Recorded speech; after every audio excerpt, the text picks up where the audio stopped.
Hii hapa ni video ambayo ina trend sana kwenye mitandao ya kijamii ikimuonesha msanii Diamond Platinum akiwa na mke wake mwanadada Zuchu wakiwa hospitalini mara tu baada ya Zuchu kujifungua. Kiukweli imekuwa ni miongoni mwa video ambazo zimewavutia watu wengi sana siku ya leo na zina trend sana kwenye mitandao ya kijamii. Sasa nikukumbushe tu kwamba mwanadada Zuchu ameshajifungua salama kabisa, na siku ya leo msanii Diamond Platinum alishare kwenye ukurasa wake wa Instagram na akadhibitisha hilo kuwa Zuchu amejifungua salama salimini. Kwa hiyo ni taarifa njema ambayo imewavutia watu wengi sana. Watu wamefurahia kile ambacho kimetokea na ni baraka kiukweli. Unajua ukiwa unazungumzia mahusiano ya Zuchu na Diamond, kiukweli wote ni mastaa, wamepitia changamoto nyingi sana. Kwa hiyo linapokuja swala la kuja kama wameoana na sasa hivi wana mtoto, ni jambo la baraka na kumshukuru Mungu kwa kile ambacho kimetokea. Kwa hiyo sisi tunawatakia kila laheri. Mungu aendelee kuwalinda, aendelee kuwapigania.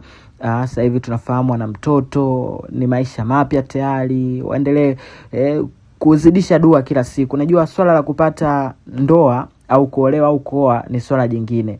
Swala la kuanzisha familia na kupata mtoto pia ni swala jingine. Yaani ni baraka juu ya baraka. Na haya mambo yote yanafanikiwaje? Ni pale ambapo Mungu anakuwa anahusika kwa 100%. Tunafahamu watu wengi waga wanafunga ndoa, wanaoana, lakini ndoa zao hazidumu, hawaachani. Na si kwa ubaya, hatuongei hivi kwa kupenda, lakini ndoa nayo pia inahitaji uvumilivu na mambo mengi sana. Ndio maana mara kadhaa pia Mungu yeye mwenyewe amekuwa akituelekeza pia tuwe wavumilivu. Yaani jambo jema siku zote halihitaji haraka. Kwa hiyo Diamond na Zuchu mpaka hapa alipofikia kiukweli wanahitaji pongezi.